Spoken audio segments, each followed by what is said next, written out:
എന്റെ ചെറുപ്പത്തിലും കൂടുതൽ ദുർബലനായിരുന്ന കാലത്തും എന്റെ അച്ഛൻ എനിക്കൊരു ഉപദേശം നൽകി. അന്നുമുതൽ ഞാനത് മനസ്സിൽ ആവർത്തിച്ച് ചിന്തിച്ചുകൊണ്ടിരിക്കുകയാണ്. ആരെയും വിമർശിക്കാൻ തോന്നുമ്പോൾ അദ്ദേഹം എന്നോട് പറഞ്ഞു, ഈ ലോകത്തിലെ എല്ലാവർക്കും നിനക്കുണ്ടായിരുന്ന സൗകര്യങ്ങൾ ലഭിച്ചിട്ടില്ലെന്ന് ഓർക്കുക. അദ്ദേഹം കൂടുതലൊന്നും പറഞ്ഞില്ല, പക്ഷെ ഞങ്ങൾ അസാധാരണമാംവിധം എന്നാൽ ഒതുക്കത്തോടെ ആശയവിനിമയം നടത്തുന്നവരായിരുന്നു. അതിനപ്പുറം വലിയൊരർത്ഥം അദ്ദേഹത്തിനുണ്ടായിരുന്നുവെന്ന് ഞാൻ മനസ്സിലാക്കി. തൽഫലമായി എല്ലാ വിധികളും മാറ്റിവെക്കാൻ ഞാൻ പ്രേരിതനായി. ഈ ശീലം കൗതുകകരമായ പല സ്വഭാവങ്ങളെയും എനിക്ക് മുന്നിൽ തുറന്നു കാണിക്കുകയും ഒട്ടനവധി പഴഞ്ചൻ വിരസന്മാരുടെ ഇരയാകാനും എന്നെ പ്രേരിപ്പിക്കുകയും ചെയ്തു. ഒരു സാധാരണ വ്യക്തിയിൽ ഈ ഗുണം കാണുമ്പോൾ അസാധാരണമായ മനസ്സ് അതിനെ വേഗത്തിൽ തിരിച്ചറിയുകയും അതിനോട് ചേർന്ന് നിൽക്കുകയും ചെയ്യും. അങ്ങനെയാണ് കോളേജിൽ ഞാനൊരു രാഷ്ട്രീയക്കാരനാണെന്ന് അന്യായമായി ആരോപിക്കപ്പെട്ടത്. കാരണം കാടന്മാരും അജ്ഞാതരുമായ മനുഷ്യരുടെ രഹസ്യദുഃഖങ്ങൾക്ക് ഞാൻ പങ്കാളിയായതുകൊണ്ട്. മിക്ക രഹസ്യങ്ങളും തേടിപ്പോയതല്ല. ഒരു സ്വകാര്യ വെളിപ്പെടുത്തൽ ചക്രവാളത്തിൽ വിറകൊള്ളുന്നു എന്ന് വ്യക്തമായ ചില അടയാളങ്ങളിലൂടെ ഞാൻ തിരിച്ചറിയുമ്പോൾ പലപ്പോഴും ഞാൻ ഉറക്കം നടിക്കുകയോ ശ്രദ്ധയില്ലാത്തവനായി ഭാവിക്കുകയോ അല്ലെങ്കിൽ ശത്രുതാപരമായ ലാഘവത്വം കാണിക്കുകയോ ചെയ്തിട്ടുണ്ട്. കാരണം യുവപുരുഷന്മാരുടെ സ്വകാര്യ വെളിപ്പെടുത്തലുകൾ അല്ലെങ്കിൽ അവ പ്രകടിപ്പിക്കുന്ന രീതി മിക്കവാറും കോപ്പിയടിച്ചതും വ്യക്തമായ മറച്ചുവെക്കലുകളാൽ വികൃതമാക്കപ്പെട്ടതുമാണ്. വിധികൾ മാറ്റിവെക്കുന്നത് അനന്തമായ പ്രത്യാശയുടെ കാര്യമാണ്. എന്റെ അച്ഛൻ ഒരു തരം അഹങ്കാരത്തോടെ സൂചിപ്പിച്ചതും ഞാനും അതേ അഹങ്കാരത്തോടെ ആവർത്തിക്കുന്നതുമായ അടിസ്ഥാനപരമായ മര്യാദകൾ ജനനത്തിൽ തുല്യമല്ലാത്ത രീതിയിൽ വിതരണം ചെയ്യപ്പെടുന്നു എന്ന കാര്യം ഞാൻ മറന്നുപോയാൽ എന്തെങ്കിലും നഷ്ടപ്പെടുമോ എന്ന് എനിക്കിപ്പോഴും അല്പം ഭയമുണ്ട്. എന്റെ ഈ സഹിഷ്ണുതയെക്കുറിച്ച് ഇങ്ങനെ വീമ്പിളക്കിയ ശേഷം അതിനും ഒരു പരിധിയുണ്ടെന്ന് ഞാൻ സമ്മതിക്കുന്നു. പെരുമാറ്റം ഉറച്ച പാറയിലോ നനഞ്ച ചതുപ്പിലോ അധിഷ്ഠിതമായിരിക്കാം. പക്ഷെ ഒരു പ്രത്യേക പരിധി കഴിഞ്ഞാൽ അതെന്തിലാണ് അധിഷ്ഠിതമെന്നെനിക്ക് താർത്തര്യതയ്യ. കഴിഞ്ഞ ശരത്കാലത്ത് ഞാൻ കിഴക്കുനിന്ന് തിരിച്ചെത്തിയപ്പോൾ ലോകം എന്നേക്കുമായി ഒരു യൂണിഫോമിലും ഒരുതരം ധാർമ്മിക ശ്രദ്ധയിലുമായിരിക്കണമെന്നെനിക്ക് തോന്നി. മനുഷ്യഹൃദയങ്ങളിലേക്ക് പ്രത്യേകമായ എത്തിനോട്ടങ്ങളുള്ള അക്രമസക്തമായ യാത്രകൾ എനിക്കിനി വേണ്ടായിരുന്നു. ഈ പുസ്തകത്തിന് പേര് നൽകിയ ഗാറ്റ്സ്ബി എന്നയാൾക്ക് മാത്രം എന്റെ ഈ പ്രതികരണത്തിൽ നിന്ന് ഒഴിവാക്കലുണ്ടായിരുന്നു. ഗാറ്റ്സ്ബി ഞാൻ നിഷ്കളങ്കമായ പുച്ഛം വെച്ചു പുലർത്തുന്ന എല്ലാറ്റിനെയും പ്രതിനിധീകരിച്ചിരുന്നവൻ. വ്യക്തിത്വം വിജയകരമായ ആംഗ്യങ്ങളുടെ തടസ്സമില്ലാത്ത ഒരു നിരയാണെങ്കിൽ അവനിൽ അതിമനോഹരമായ എന്തോ ഒന്ന്, ജീവിതത്തിന്റെ വാഗ്ദാനങ്ങളോടുള്ള ഒരുതരം വർദ്ധിച്ച സംവേദനക്ഷമതയുണ്ടായിരുന്നു. 10,000 മൈലുകൾക്കപ്പുറത്തുള്ള ഭൂകമ്പങ്ങൾ രേഖപ്പെടുത്തുന്ന സങ്കീർണമായ യന്ത്രങ്ങളിലൊന്നിനോട് അവൻ ബന്ധപ്പെട്ടിരുന്നതുപോലെ. ഈ പ്രതികരണശേഷിക്ക് സൃഷ്ടികരമായ മനോഭാവം എന്ന പേരിൽ മഹത്വവൽക്കരിക്കപ്പെടുന്ന അയഞ്ഞ സ്വാധീനക്ഷമതയുമായി യാതൊരു ബന്ധവുമില്ലായിരുന്നു. അത് പ്രത്യാശയ്ക്കുള്ള അസാധാരണമായ കഴിവായിരുന്നു. മറ്റൊരാളിലും ഞാൻ കണ്ടിട്ടില്ലാത്തതും ഇനി ഒരിക്കലും കണ്ടെത്താൻ സാധ്യതയില്ലാത്തതുമായ ഒരു റൊമാന്റിക് സന്നദ്ധത. ഇല്ല, ഗാറ്റ്സ്ബി അവസാനം നല്ലവനായി മാറി. ഗാറ്റ്സ്ബിയെ വേട്ടയാടിയത് അവന്റെ സ്വപ്നങ്ങളുടെ പിന്നാലെ ഒഴുകി നടന്ന ആ ദുഷിച്ച പൊടിയാണ്.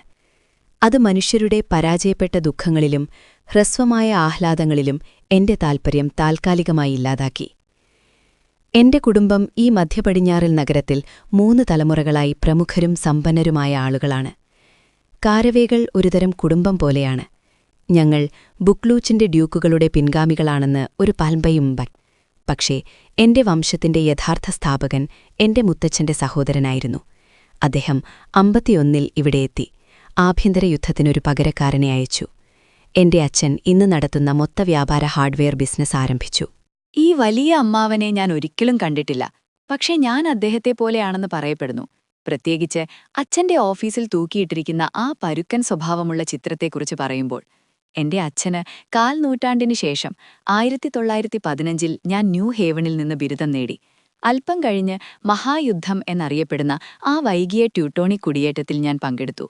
ആ പ്രതിരോധ ആക്രമണം ഞാൻ അത്രയധികം ആസ്വദിച്ചു. അതുകൊണ്ട് ഞാൻ അസ്വസ്ഥനായി തിരിച്ചെത്തി. ലോകത്തിന്റെ ഊഷ്മളമായ കേന്ദ്രമാവുന്നതിനു പകരം മധ്യപടിഞ്ഞാറൻ പ്രദേശം ഇപ്പോൾ പ്രപഞ്ചത്തിന്റെ കീറിയ അറ്റം പോലെ തോന്നി. അതുകൊണ്ട് ഞാൻ കിഴക്കോട്ടു പോയി ബോണ്ട് ബിസിനസ് പഠിക്കാൻ തീരുമാനിച്ചു. എനിക്കറിയാവുന്ന എല്ലാവരും ബോണ്ട് ബിസിനസ്സിലായിരുന്നു. അതുകൊണ്ട് അതൊരു അവിവാഹിതനായ ഒരാളെ കൂടി താങ്ങുമെന്ന് ഞാൻ കരുതി. എന്റെ അമ്മായിമാരും അമ്മാവന്മാരും ഒരു പ്രിപ്പറേറ്ററി സ്കൂൾ എനിക്കായി തിരഞ്ഞെടുക്കുന്നതുപോലെ കാര്യങ്ങൾ സംസാരിച്ചു. ഒടുവിൽ വളരെ ഗൗരവവും മടിയുമുള്ള മുഖങ്ങളോടെ എന്താ അതെ എന്നു പറഞ്ഞു. 1 വർഷത്തേക്ക് എനിക്ക് സാമ്പത്തിക സഹായം നൽകാൻ അച്ഛൻ സമ്മതിച്ചു. പലതവണ വൈകിയ ശേഷം 22-ലെ വസന്തകാലത്ത് ഞാൻ കിഴക്കോട്ട് വന്നു. എന്നേക്കുമായി എന്ന് ഞാൻ കരുതി. നഗരത്തിൽ മുറികൾ കണ്ടെത്തുക എന്നതായിരുന്നു പ്രായോഗികമായ കാര്യം. പക്ഷേ അത് ചൂടുള്ള കാലമായിരുന്നു. വിശാലമായ പുൽത്തകിടുകളും സൗഹൃദമുള്ള മരങ്ങളുമുള്ള ഒരു നാട് വിട്ടാണ് ഞാൻ വന്നത്. അതുകൊണ്ട് ഓഫീസിലെ ഒരു ചെറുപ്പക്കാരൻ യാത്രാസൗകര്യമുള്ള ഒരു പട്ടണത്തിൽ ഒരുമിച്ചൊരു വീടെടുക്കാൻ നിർദ്ദേശിച്ചപ്പോൾ അതൊരു മികച്ച ആശയമായി തോന്നി. അവൻ വീട് കണ്ടെത്തി. മാസത്തിൽ $80 കാലാവസ്ഥാ വ്യതിയാനങ്ങളാൽ ജീർണിച്ച ഒരു കാർഡ്ബോർഡ് ബംഗ്ലാവ്. പക്ഷേ അവസാന നിമിഷം കമ്പനി അവനെ വാഷിംഗ്ടണിലേക്ക് അയച്ചു. ഞാൻ ഒറ്റയ്ക്ക് ഗ്രാമത്തിലേക്ക് പോയി. എനിക്കൊരു നായയുണ്ടായിരുന്നു. കുറഞ്ഞതവൻ ഓടിപ്പോകുന്നതുവരെ ഏതാനും ദിവസത്തേക്ക് അവനെ എനിക്കുണ്ടായിരുന്നു. പിന്നെ ഒരു പഴയ ഡോഡ്ജ് കാറും ഒരു ഫിനിഷ് സ്ത്രീയും.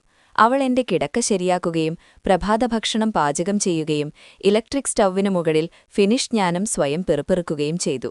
1-2 ദിവസത്തേക്ക് ഒറ്റയ്ക്കാണെന്ന് തോന്നി. ഒരു ദിവസം രാവിലെ എന്നേക്കാൾ അടുത്തെത്തിയ ഒരു മനുഷ്യൻ വഴിയിൽ എന്നെ തടഞ്ഞു. വെസ്റ്റെഗ് ഗ്രാമത്തിലേക്ക് എങ്ങനെയാണ് പോകുന്നത്? അവൻ നിസ്സഹായതയോടെ ചോദിച്ചു.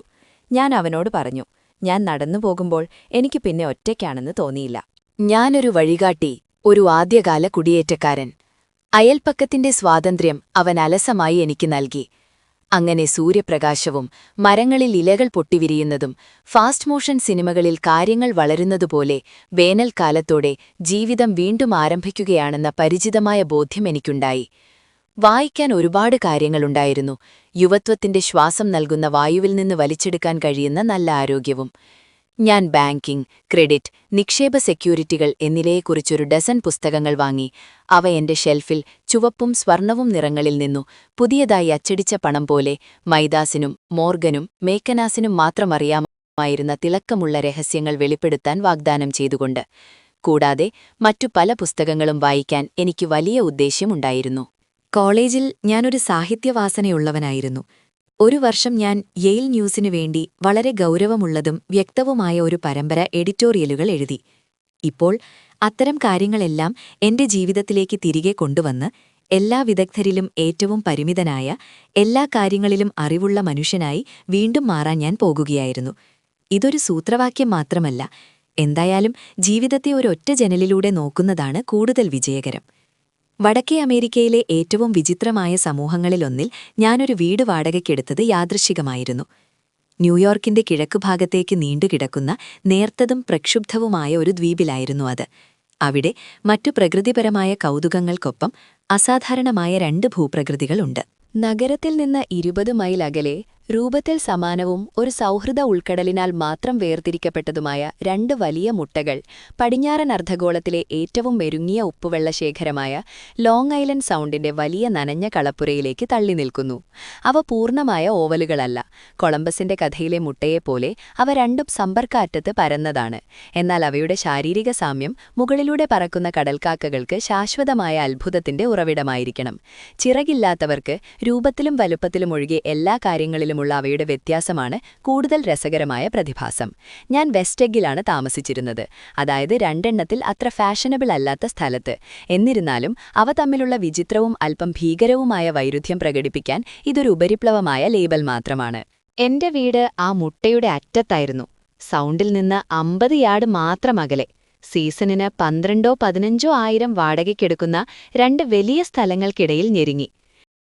വലതുവശത്തുള്ളത് ഏതൊരു മാനദണ്ഡത്തിലും ഒരു ഭീമാകാരമായ കാര്യമായിരുന്നു. അത് നോർമണ്ടിയിലെ ഒരു ഹോട്ടൽ ദി വില്ലയുടെ യഥാർത്ഥ അനുകരണമായിരുന്നു. ഒരു വശത്തൊരു ഗോപുരം, നേർത്ത പച്ച ഐവി വള്ളിച്ചെടികൾക്കടിയിൽ തിളങ്ങുന്ന പുതിയത് ഒരു മാർബിൾ നീന്തൽക്കുളം, 40 ഏക്കറിലധികം പുൽത്തകിടിയും പൂന്തോട്ടവും. അത് ഗാറ്റ്സ്ബിയുടെ മാൻഷനായിരുന്നു. അല്ലെങ്കിൽ മിസ്റ്റർ ഗാറ്റ്സ്ബിയെ എനിക്കറിയാത്തതുകൊണ്ട് ആ പേരുള്ള ഒരു മാന്യൻ താമസിച്ചിരുന്ന ഒരു മാൻഷനായിരുന്നു അത്. എന്റെ സ്വന്തം വീട് കണ്ണിൽ കുത്തുന്നതായിരുന്നു. പക്ഷെ അതൊരു ചെറിയ കണ്ണിൽ കുത്തുന്നതായിരുന്നു. അത് ശ്രദ്ധിക്കപ്പെടാതെ പോയിരുന്നു. അതുകൊണ്ട് എനിക്ക് വെള്ളത്തിന്റെ കാഴ്ചയും എന്റെ അയൽക്കാരന്റെ പുൽത്തകിടിയുടെ ഭാഗികമായ കാഴ്ചയും കോടീശ്വരന്മാരുടെ ആശ്വാസകരമായ സാമീപ്യവും ലഭിച്ചു. എല്ലാം മാസത്തിൽ $80. സൗഹൃദ ഉൾക്കടലിനു കുറുകെ ഫാഷനബിൾ ഈസ്റ്റ് എഗ്ഗിലെ വെള്ളക്കൊട്ടാരങ്ങൾ വെള്ളത്തിനരികിൽ തിളങ്ങി. ടോം ബുക്കാനന്മാരുമായി അത്താഴം കഴിക്കാൻ ഞാൻ അങ്ങോട്ട് വണ്ടിയോടിച്ചു പോയ സായാഹ്നത്തിലാണ് വേനൽക്കാലത്തിന്റെ കഥ ശരിക്കും ആരംഭിക്കുന്നത്. ഡെയ്സി എന്റെ 2ാമത്തെ കസിനായിരുന്നു. ടോമിനെ എനിക്ക് കോളേജിൽ വെച്ച് അറിയാമായിരുന്നു. യുദ്ധത്തിന് തൊട്ടു പിന്നാലെ ഞാൻ ഷിക്കാഗോയിൽ അവരോടൊപ്പം 2 ദിവസം ചെലവഴിച്ചു. അവളുടെ ഭർത്താവ് വിവിധ ശാരീരിക നേട്ടങ്ങളിൽ ന്യൂ ഹേവനിൽ ഫുട്ബോൾ കളിച്ചവരിൽ ഏറ്റവും ശക്തരായ എൻഡുകളിൽ ഒരാളായിരുന്നു. ഒരുതരം ദേശീയ വ്യക്തിത്വം. 21-ാം വയസ്സിൽ അത്രയും തീവ്രമായ പരിമിത മികവ് നേടുന്നവരിലൊരാൾ. അതിനുശേഷം എല്ലാം ഒരുതരം നിരാശാജനകമായ അവസ്ഥയിലേക്ക് മാറുന്നു. അവന്റെ കുടുംബം അതിസമ്പന്നരായിരുന്നു. കോളേജിൽ പോലും പണത്തോടുള്ള അവന്റെ സ്വാതന്ത്ര്യം വിമർശനത്തിന് വിഷയമായിരുന്നു. എന്നാൽ ഇപ്പോൾ അവൻ ഷിക്കാഗോ വിട്ട് കിഴക്കോട്ട് വന്നത് ശ്വാസം നിലയ്ക്കുന്നതുപോലെ തോന്നിപ്പിക്കുന്ന ഒരു രീതിയിലായിരുന്നു. ഉദാഹരണത്തിന്, അവൻ ലേക്ക് ഫോറസ്റ്റിൽ നിന്ന് ഒരു കൂട്ടം പോളോ പോണികളെ കൊണ്ടുവന്നിരുന്നു. എന്റെ തലമുറയിലെ ഒരു മനുഷ്യൻ അങ്ങനെയൊക്കെ ചെയ്യാൻ മാത്രം സമ്പന്നനാണെന്ന് മനസ്സിലാക്കാൻ പ്രയാസമായിരുന്നു. അവരെന്തിനാണ് കിഴക്കോട്ട് വന്നതെന്ന് എനിക്കറിയില്ല. അവരൊരു പ്രത്യേക കാരണവുമില്ലാതെ 1 വർഷം ഫ്രാൻസിൽ ചെലവഴിച്ചു. എന്നിട്ട് ആളുകൾ പോളോ കളിക്കുകയും ഒരുമിച്ച് സമ്പന്നരായിരിക്കുകയും ചെയ്യുന്നിടത്തെല്ലാം അസ്വസ്ഥതയോടെ അലഞ്ഞുതിരിഞ്ഞു. ഇതൊരു സ്ഥിരമായ മാറ്റമാണെന്ന് ഡെയ്സി ടെലിഫോണിലൂടെ പറഞ്ഞു. പക്ഷേ ഞാനത് വിശ്വസിച്ചില്ല. ഡെയ്സിയുടെ ഹൃദയത്തിലേക്ക് എനിക്ക് കാഴ്ചയുണ്ടായിരുന്നില്ല. പക്ഷേ വീണ്ടെടുക്കാൻ കഴിയാത്ത ഏതെങ്കിലും ഫുട്ബോൾ കളിയുടെ നാടകീയമായ പ്രക്ഷുബ്ധതയ്ക്കായി ഒരുതരം വിഷാദത്തോടെ ടോം എന്നേക്കുമായി അലഞ്ഞുതിരിഞ്ഞുമെന്ന് എനിക്ക് തോന്നി. അങ്ങനെയാണ് ഒരു ചൂടുള്ള കാറ്റുള്ള സായാഹ്നത്തിൽ എനിക്ക് തീരെ പരിചയമില്ലാത്ത 2 പഴയ സുഹൃത്തുക്കളെ കാണാൻ ഞാൻ ഈസ്റ്റ് എഗ്ഗിലേക്ക് വണ്ടിയോടിച്ചു പോയത്. അവരുടെ വീട് ഞാൻ പ്രതീക്ഷിച്ചതിലും കൂടുതൽ വിപുലമായതായിരുന്നു. ഉൾക്കടലിനഭിമുഖമായി ചുവപ്പും വെള്ളയും കലർന്ന മനോഹരമായ ഒരു ജോർജിയൻ കൊളോണിയൽ മാൻഷൻ. പുൽത്തകിടി കടൽത്തീരത്തു നിന്നാരംഭിച്ച് 1/4 മൈൽ ദൂരത്തിൽ മുൻവാതിൽ ലക്ഷ്യമാക്കി ഓടി. സൂര്യഘടികാരങ്ങളെയും ഇഷ്ടിക പാകിയ നടപ്പാതകളെയും തിളങ്ങുന്ന പൂന്തോട്ടങ്ങളെയും കടന്ന് ഒടുവിലത് വീട്ടിലെത്തുമ്പോൾ അതിന്റെ ഓട്ടത്തിന്റെ ആക്കം കൊണ്ടെന്ന പോലെ തിളക്കമുള്ള വള്ളിച്ചെടികളായി വശങ്ങളിലേക്ക് പടർന്നുകയറി. മുൻവശം ഫ്രഞ്ച് ജനലുകളുടെ ഒരു നിരയാൽ വേർതിരിക്കപ്പെട്ടിരുന്നു. ഇപ്പോൾ പ്രതിഫലിച്ച സ്വർണത്തിൽ തിളങ്ങുന്നു. ചൂടുള്ള കാറ്റുള്ള ഉച്ചതിരിഞ്ഞ സമയത്ത് വിശാലമായി തുറന്നിരിക്കുന്നു.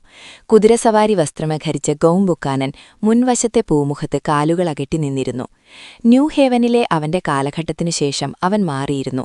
ഇപ്പോൾ അവൻ 30 വയസ്സുള്ള, ഉറച്ച ശരീരമുള്ള, വൈക്കോൽ നിറമുള്ള മുടിയുള്ള, അല്പം കടുപ്പമുള്ള ചുണ്ടുകളും അഹങ്കാരമുള്ള ഭാവങ്ങളുമുള്ള ഒരു മനുഷ്യനായിരുന്നു. തിളക്കമുള്ള അഹങ്കാരമുള്ള കണ്ണുകൾ അവന്റെ മുഖത്ത് ആധിപത്യം സ്ഥാപിക്കുകയും അവനെ എപ്പോഴും ആക്രമണപരമായി മുന്നോട്ടു കുനിഞ്ഞു നിൽക്കുന്നവനായി തോന്നിപ്പിക്കുകയും ചെയ്തു. അവന്റെ കുതിരസവാരി വസ്ത്രങ്ങളുടെ സ്ത്രീസഹജമായ ഗാംഭീര്യത്തിന് ആ ശരീരത്തിന്റെ ഭീമാകാരമായ ശക്തിയെ മറയ്ക്കാൻ കഴിഞ്ഞില്ല. അവൻ ആ തിളങ്ങുന്ന ബൂട്ടുകൾ നിറഞ്ഞു. മുകളിലെ ലേസിംഗ് മുറുകി. അവന്റെ നേർത്ത കോട്ടിനടിയിൽ തോളുകൾ ചലിക്കുമ്പോൾ പേശികളുടെ ഒരു വലിയ കൂട്ടം മാറുന്നത് നിങ്ങൾക്ക് കാണാമായിരുന്നു. ഭീമാകാരനായ സ്വാധീനം ചെലുത്താൻ കഴിവുള്ള ഒരു ക്രൂരമായ ശരീരമായിരുന്നു അത്. അവന്റെ സംസാര ശബ്ദം, പരുക്കൻ ഘനമുള്ള ടെനോർ, അവൻ പ്രകടിപ്പിച്ച ദേഷ്യത്തിന്റെ പ്രതീതി വർദ്ധിപ്പിച്ചു. അവൻ ഇഷ്ടപ്പെട്ടവരോടുപോലും ഒരു തരം പിതൃസഹജമായ പുച്ഛമതിലുണ്ടായിരുന്നു. ന്യൂ ഹേവനിൽ അവനെ വെറുത്തവരുണ്ടായിരുന്നു.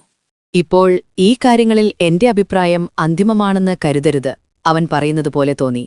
ഞാൻ നിങ്ങളെക്കാൾ ശക്തനും കൂടുതൽ പുരുഷനുമായതുകൊണ്ട് മാത്രം. ഞങ്ങൾ ഒരേ സീനിയർ സൊസൈറ്റിയിലായിരുന്നു. ഞങ്ങൾ ഒരിക്കലും അടുപ്പത്തിലായിരുന്നെങ്കിലും അവൻ എന്നെ അംഗീകരിക്കുകയും അവന്റേതായ ഒരുതരം പരുക്കൻ ധിക്കാരപരമായ വിഷാദത്തോടെ എന്നെ ഇഷ്ടപ്പെടാൻ ആഗ്രഹിക്കുകയും ചെയ്യുന്നുവെന്ന് എനിക്ക് എപ്പോഴും തോന്നിയിരുന്നു. ഞങ്ങൾ വെയിലുള്ള പൂമുഖത്ത് ഏതാനും മിനിറ്റുകൾ സംസാരിച്ചു. എനിക്കിവിടെ ഒരു നല്ല സ്ഥലമുണ്ട്, അവൻ പറഞ്ഞു. അവന്റെ കണ്ണുകൾ അസ്വസ്ഥതയോടെ മിന്നിമറഞ്ഞു. ഒരു കൈകൊണ്ട് എന്നെ തിരിച്ചു നിർത്തി. അവൻ തന്റെ വിശാലമായ പരന്ന കൈ മുൻവശത്തെ കാഴ്ചയിലൂടെ നീക്കി. അതിലൊരു താഴ്ന്ന ഇറ്റാലിയൻ പൂന്തോട്ടം, 1/2 ഏക്കർ വിസ്താരമുള്ള ആഴമേറിയ രൂക്ഷഗന്ധമുള്ള റോസാപ്പൂക്കൾ, കടലിൽ തിരമാലകളിൽ തട്ടി നിൽക്കുന്ന ഒരു കുറിയ മുക്കുള്ള മോട്ടോർ ബോട്ട് എന്നിവ ഉൾപ്പെടുത്തി. എണ്ണ വ്യവസായിയായ ഡെമീനിന്റേതായിരുന്നു അത്. അവൻ എന്നെ വീണ്ടും തിരിച്ചു നിർത്തി. മര്യാദയോടെയും പെട്ടെന്നും, നമുക്കകത്തേക്ക് പോകാം. ഞങ്ങൾ ഉയരമുള്ള ഒരു ഇടനാഴിയിലൂടെ, ഇരുവശത്തും ഫ്രഞ്ച് ജനലുകളാൽ വീടുമായി നേർത്ത ബന്ധിപ്പിക്കപ്പെട്ട തിളക്കമുള്ള റോസ് നിറമുള്ള ഒരു സ്ഥലത്തേക്ക് നടന്നു. ജനലുകൾ അല്പം തുറന്നിരിക്കുകയും പുറത്തെ പുതിയ പുല്ലിനു നേരെ തിളങ്ങുന്ന വെള്ള നിറത്തിൽ കാണപ്പെടുകയും ചെയ്തു. അത് വീടിനകത്തേക്ക് അല്പം വളർന്നു കയറിയതുപോലെ തോന്നി. ഒരു കാറ്റ് മുറിയിലൂടെ വീശി. കർട്ടനുകളെ ഒരു വശത്തുനിന്ന് അകത്തേക്കും മറുവശത്തുനിന്ന് പുറത്തേക്കും വിളറിയ കൊടികൾ പോലെ പറത്തി. സീലിംഗിലെ ഫ്രോസ്റ്റ് ആൻഡ് വെഡ്ഡിംഗ് കേക്ക് പോലെ തോന്നിക്കുന്ന ഭാഗത്തേക്ക് അവയെ ചുരുട്ടി. പിന്നീട് വൈൻ നിറമുള്ള പരവതാനിയിലൂടെ അലയടിച്ച് കടലിൽ കാറ്റ് ചെയ്യുന്നതുപോലെ അതിലൊരു നിഴൽ വീഴ്ത്തി. മുറിയിലെ പൂർണ്ണമായും നിശ്ചലമായ ഒരേ ഒരു വസ്തു ഒരു വലിയ സോഫയായിരുന്നു. അതിൽ നങ്കൂരമിട്ട ഒരു ബലൂണിലെന്ന പോലെ 2 യുവതികൾ ഉയർന്നു നിന്നിരുന്നു. അവർ രണ്ടുപേരും വെള്ളവസ്ത്രത്തിലായിരുന്നു. വീടിനു ചുറ്റും ഒരു ചെറിയ പറക്കലിനു ശേഷം അകത്തേക്ക് പറന്നു വന്നതുപോലെ അവയുടെ വസ്ത്രങ്ങൾ അലയടിക്കുകയും പാറിപ്പറക്കുകയും ചെയ്തു. കർട്ടനുകളുടെ അടയാളവും ചുവരിലെ ചിത്രത്തിന്റെ ഞരക്കവും കേട്ട് ഞാൻ ഏതാനും നിമിഷങ്ങൾ നിന്നിരിക്കണം. അപ്പോൾ ടോം ബുക്കാനൻ പിന്നിലെ ജനലുകൾ അടച്ചപ്പോൾ ഒരു വലിയ ശബ്ദം കേട്ടു. മുറിയിൽ കുടുങ്ങിയ കാറ്റ് നിലച്ചു. കർട്ടനുകളും പരവതാനികളും 2 യുവതികളും സാവധാനം താഴ്ന്നു. അവരിൽ ഇളയവൾ എനിക്ക് അപരിചിതയായിരുന്നു. സോഫയുടെ അറ്റത്ത് അവൾ പൂർണ്ണമായി നീണ്ടു നിവർന്ന് പൂർണ്ണമായും നിശ്ചലയായി, താടി അല്പമുയർത്തി, വീഴാൻ സാധ്യതയുള്ള എന്തോ ഒന്ന് അതിൽ ബാലൻസ് ചെയ്യുന്നതുപോലെ. അവളുടെ കണ്ണുകളുടെ കോണിൽ നിന്ന് അവൾ എന്നെ കണ്ടിരുന്നെങ്കിൽ പോലും ഒരു സൂചനയും നൽകിയില്ല. വാസ്തവത്തിൽ ഞാൻ അകത്തേക്ക് വന്നത് അവളെ ശല്യപ്പെടുത്തിയതിന് ക്ഷമ ചോദിക്കാൻ ഞാൻ ഒരുങ്ങുകയായിരുന്നു. മറ്റേ പെൺകുട്ടി ഡെയ്സി എഴുന്നേൽക്കാൻ ശ്രമിച്ചു. അവൾ മനസാക്ഷിയുള്ള ഒരു ഭാവത്തോടെ അല്പം മുന്നോട്ടു ചാഞ്ഞു. പിന്നെ അവൾ ചിരിച്ചു, അസംബന്ധവും ആകർഷകവുമായൊരു ചെറിയ ചിരി. ഞാനും ചിരിച്ചു, മുറിയിലേക്ക് മുന്നോട്ടു വന്നു. സന്തോഷം കൊണ്ട് ഞാൻ തളർന്നുപോയി. അവൾ വളരെ രസകരമായ എന്തോ പറഞ്ഞതുപോലെ വീണ്ടും ചിരിച്ചു. ഒരു നിമിഷം എന്റെ കൈകളിൽ പിടിച്ച് എന്റെ മുഖത്തേക്ക് നോക്കി. ലോകത്ത് അവളേക്കാൾ കൂടുതൽ കാണാൻ ആഗ്രഹിക്കുന്ന മറ്റൊരാളുമില്ലെന്ന് വാഗ്ദാനം ചെയ്തു. അത് അവളുടെ ഒരു ശീലമായിരുന്നു. ബാലൻസ് ചെയ്യുന്ന പെൺകുട്ടിയുടെ കുടുംബപ്പേര് ബേക്കറാണെന്ന് അവൾ മന്ത്രിച്ചുകൊണ്ട് സൂചിപ്പിച്ചു. ഡെയ്സിയുടെ മർമ്മരം ആളുടെ അവളിലേക്ക് ചായാൻ പ്രേരിപ്പിക്കാൻ മാത്രമാണെന്ന് ഞാൻ കേട്ടിട്ടുണ്ട്. അത് അവളുടെ ആകർഷകത്വം കുറയ്ക്കാത്ത ഒരു പ്രസക്തമല്ലാത്ത വിമർശനമായിരുന്നു. എന്തായാലും മിസ് ബേക്കറുടെ ചുണ്ടുകൾ വിരച്ചു. അവൾ എന്നെ ഏതാണ്ട് അദൃശ്യമായി തലയാട്ടി. എന്നിട്ട് പെട്ടെന്ന് തല പിന്നോട്ട് ചെരിച്ചു. അവൾ ബാലൻസ് ചെയ്തിരുന്ന വസ്തു അല്പം ആടിയുലയുകയും അവളെ അല്പം ഭയപ്പെടുത്തുകയും ചെയ്തിരുന്നു. വീണ്ടും ഒരു തരം ക്ഷമാപനം എന്റെ ചുണ്ടുകളിലേക്ക് വന്നു. പൂർണ്ണമായ സ്വയം പര്യാപ്തതയുടെ ഏതു പ്രകടനവും എന്നിൽ നിന്നൊരു സ്തബ്ധമായ ആദരവ് നേടും. ഞാൻ എന്റെ കസിനെ തിരിഞ്ഞുനോക്കി. അവൾ താഴ്ന്ന ആവേശകരമായ ശബ്ദത്തിൽ എന്നോട് ചോദ്യങ്ങൾ ചോദിക്കാൻ തുടങ്ങി. ഓരോ സംഭാഷണവും ഒരിക്കലും വീണ്ടും വായിക്കപ്പെടാത്ത സംഗീതക്കുറിപ്പുകളുടെ ഒരു ക്രമീകരണം പോലെ ചെവി മുകളിലേക്കും താഴേക്കും പിന്തുടരുന്ന തരം ശബ്ദമായിരുന്നു അത്. അവളുടെ മുഖം ദുഃഖകരവും മനോഹരവുമായിരുന്നു. തിളക്കമുള്ള കണ്ണുകളും തിളക്കമുള്ള തീവ്രമായ ചുവന്നവതിരുണ്ടായിരുന്നു. പക്ഷേ അവളുടെ ശബ്ദത്തിൽ ഒരു തരം ആവേശമുണ്ടായിരുന്നു. അവളെ സ്നേഹിച്ച പുരുഷന്മാർക്കത് മറക്കാൻ പ്രയാസമായിരുന്നു. ഒരു പാടുന്ന നിർബന്ധം, ഒരു മന്ത്രിച്ച കേൾക്കൂ. അല്പം മുമ്പ് അവൾ സന്തോഷകരവും ആവേശകരവുമായ കാര്യങ്ങൾ ചെയ്തിരുന്നുവെന്നും അടുത്ത മണിക്കൂറിൽ സന്തോഷകരവും ആവേശകരവുമായ കാര്യങ്ങൾ ചുറ്റിപ്പറ്റി നിൽക്കുന്നുവെന്നുമുള്ള ഒരു വാഗ്ദാനം. കിഴക്കോട്ടുള്ള യാത്രയിൽ ഒരു ദിവസത്തേക്ക് ഷിക്കാഗോയിലിറങ്ങിയതിനെക്കുറിച്ചും 1 ഡസൻ ആളുകൾ എന്നിലൂടെ അവരുടെ സ്നേഹമറിയിച്ചതിനെക്കുറിച്ചും ഞാൻ അവളോട് പറഞ്ഞു. അവർക്കെന്നെ മിസ് ചെയ്യുന്നുണ്ടോ? അവൾ ആവേശഭരിതയായി നിലവിളിച്ചു. നഗരം മുഴുവൻ ശൂന്യമാണ്. എല്ലാ കാറുകളുടെയും ഇടത് പിൻചക്രം ഒരു ദുഃഖമാല പോലെ കറുപ്പു നിറം പൂശിയിരിക്കുന്നു. വടക്കൻ തീരത്ത് രാത്രി മുഴുവൻ ഒരു തുടർച്ചയായ വിലാപമുണ്ട്. എന്തു മനോഹരം! നമുക്ക് തിരിച്ചു പോകാം ടോം, നാളെ. പിന്നെ അവൾ അപ്രസക്തമായി കൂട്ടിച്ചേർത്തു, നീ കുഞ്ഞിനെ കാണണം. എനിക്കിഷ്ടമാണ്. അവൾ ഉറങ്ങുകയാണ്. അവൾക്ക് 3 വയസ്സായി. നീ അവളെ ഇതുവരെ കണ്ടിട്ടില്ലേ? ഒരിക്കലുമില്ല. ശരി, നീ അവളെ കാണണം. അവൾ മുറിയിൽ അസ്വസ്ഥതയോടെ ചുറ്റിത്തിരിയുകയായിരുന്ന ടോം ബുക്കാനൻ നിന്നു എന്റെ തോളിൽ കൈവച്ചു. നീ എന്താണ് ചെയ്യുന്നത് നിക്ക്? ഞാനൊരു ബോണ്ട് ബിസിനസ്സുകാരനാണ്. ആരുടെ കൂടെ? ഞാൻ അവനോട് പറഞ്ഞു. അവരെക്കുറിച്ച് കേട്ടിട്ടില്ല, അവൻ ദൃഢമായി പറഞ്ഞു. ഇതെന്നെ അലോസരപ്പെടുത്തി. നീ കേൾക്കും, ഞാൻ ചുരുക്കത്തിൽ മറുപടി പറഞ്ഞു. നീ കിഴക്കിൽ താമസിക്കുകയാണെങ്കിൽ കേൾക്കും.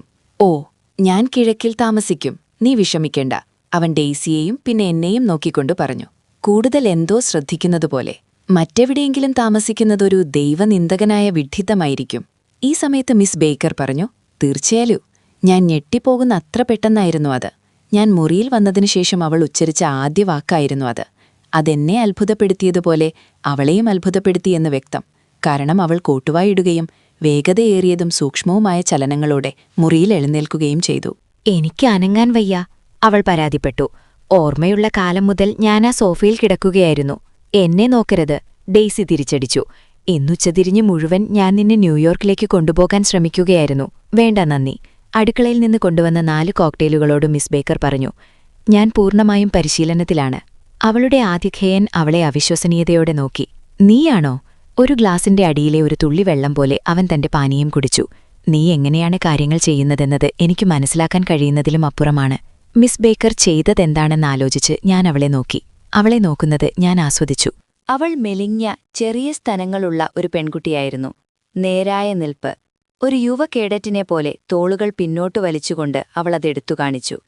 വിളറിയ ആകർഷകമായ അസംതൃപ്തമായ മുഖത്തുനിന്ന് അവളുടെ ചാരനിറമുള്ള സൂര്യൻ തളർത്തിയ കണ്ണുകൾ മര്യാദയുള്ള പരസ്പര കൗതുകത്തോടെ എന്നെ നോക്കി. അവളെ, അല്ലെങ്കിൽ അവളുടെ ഒരു ചിത്രം ഞാൻ മുമ്പ് എവിടെയോ കണ്ടിട്ടുണ്ടെന്ന് എനിക്കിപ്പോൾ തോന്നി. നീ വെസ്റ്റെഗിലാണ് താമസിക്കുന്നത്, അവൾ പുച്ഛത്തോടെ പറഞ്ഞു. എനിക്കവിടെ ഒരാളെ അറിയാം. എനിക്കൊരാളെയും അറിയില്ല. നിനക്ക് ഗാഡ്സ്ബിയെ അറിയാമായിരിക്കും. ഗാഡ്സ്ബിയോ? ഡെയ്സി ആവശ്യപ്പെട്ടു. ഏത് ഗാഡ്സ്ബി? അവനെന്റെ അയൽക്കാരനാണെന്ന് മറുപടി പറയുന്നതിനു മുമ്പ് അത്താഴം വിളിച്ചു. ടോം ബുക്കാനൻ തന്റെ മുറുകിയ കൈ എന്റെ കൈയിൽ നിർബന്ധപൂർവ്വം തിരുകിക്കയറ്റി. ഒരു ചെക്കർ കളിയിലെ കരുവിനെ മറ്റൊരു കളത്തിലേക്ക് മാറ്റുന്നതുപോലെ എന്നെ മുറിയിൽ നിന്ന് പുറത്തേക്ക് തള്ളി. മെലിഞ്ഞവരും മന്ദഗതിക്കാരും കൈകൾ ഇടുപ്പിൽ വെച്ച് ആ 2 യുവതികൾ ഞങ്ങൾക്ക് മുന്നിൽ റോസ് നിറമുള്ള പൂമുഖത്തേക്ക് നടന്നു. അത് അസ്തമയ സൂര്യന് അഭിമുഖമായിരുന്നു. അവിടെ മേശപ്പുറത്ത് മങ്ങിയ കാറ്റിൽ 4 മെഴുകുതിരികൾ മിന്നി. എന്തേനു മെഴുകുതിരികൾ? ഡെയ്സി നെറ്റിച്ചുളിച്ച് എതിർത്തു. അവൾ വിരലുകൾ കൊണ്ടവയെ അണച്ചു. 2 ആഴ്ചയ്ക്കുള്ളിൽ ഇത് വർഷത്തിലെ ഏറ്റവും ദൈർഘ്യമുള്ള ദിവസമായിരിക്കും. അവൾ ഞങ്ങളെ എല്ലാവരെയും പ്രകാശത്തോടെ നോക്കി.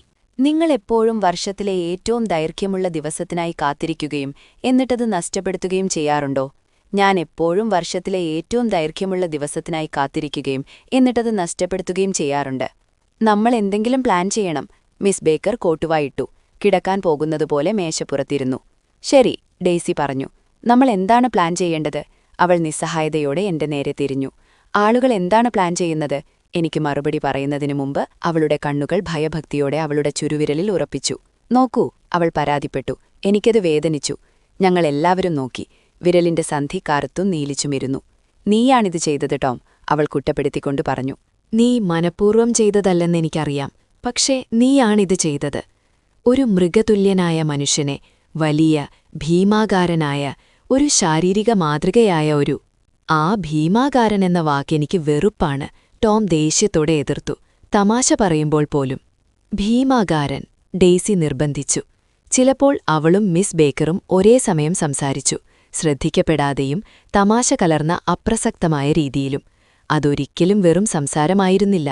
അവരുടെ വെള്ള വസ്ത്രങ്ങളെയും എല്ലാ ആഗ്രഹങ്ങളുടെയും അഭാവത്തിൽ അവരുടെ നിസ്സംഗമായ കണ്ണുകളെയും പോലെ ശാന്തമായിരുന്നു അത്. അവരിവിടെയുണ്ടായിരുന്നു. ടോമിനെയും എന്നെയും അവർ അംഗീകരിച്ചു. വിനോദിപ്പിക്കാനോ വിനോദിക്കപ്പെടാനോ ഉള്ള മര്യാദയുള്ള മനോഹരമായ ശ്രമം മാത്രം നടത്തി. അത്താഴം ഉടൻ കഴിയുമെന്നും അല്പം കഴിഞ്ഞ് വൈകുന്നേരവും കഴിയുമെന്നും അലസമായി മാറ്റിവെക്കപ്പെടുമെന്നും അവർക്കറിയാമായിരുന്നു. പടിഞ്ഞാറൻ പ്രദേശങ്ങളിൽ നിന്ന് തികച്ചും വ്യത്യസ്തമായിരുന്നു ഇത്. അവിടെയൊരു സായാഹ്നം അതിന്റെ അവസാനത്തിലേക്ക് ഘട്ടം ഘട്ടമായി തിടുക്കത്തിൽ നീങ്ങുന്നു. തുടർച്ചയായ നിരാശാജനകമായ പ്രതീക്ഷയിലോ അല്ലെങ്കിൽ ആ നിമിഷത്തെക്കുറിച്ചുള്ള ശുദ്ധമായ പരിഭ്രാന്തിയിലോ. ഡെയ്സി, നീ എന്നെ സംസ്കാരമില്ലാത്തവനാക്കുന്നു. എന്റെ 2ാമത്തെ അല്പം കടുപ്പമുള്ളതും എന്നാൽ ആകർഷകവുമായ ക്ലാരറ്റ് ഗ്ലാസ് കുടിച്ചുകൊണ്ട് ഞാൻ ഏറ്റുപറഞ്ഞു. നിനക്ക് വിളകളെക്കുറിച്ചോ മറ്റോ സംസാരിക്കാൻ കഴിയില്ലേ? ഈ പരാമർശത്തിലൂടെ ഞാൻ പ്രത്യേകിച്ചൊന്നും ഉദ്ദേശിച്ചില്ല. പക്ഷേ അത് അപ്രതീക്ഷിതമായി ഏറ്റെടുത്തു. നാഗരികത തകർന്നുകൊണ്ടിരിക്കുകയാണ്. ടോം രോഷത്തോടെ പൊട്ടിത്തെറിച്ചു. കാര്യങ്ങളെക്കുറിച്ച് ഞാൻ ഭയങ്കരമായൊരു നിരാശവാദിയായി മാറിയിരിക്കുന്നു. ഈ ഗോഡാർഡ് എന്നയാളുടെ the rise of the coloured empires നീ വായിച്ചിട്ടുണ്ടോ? എന്താ?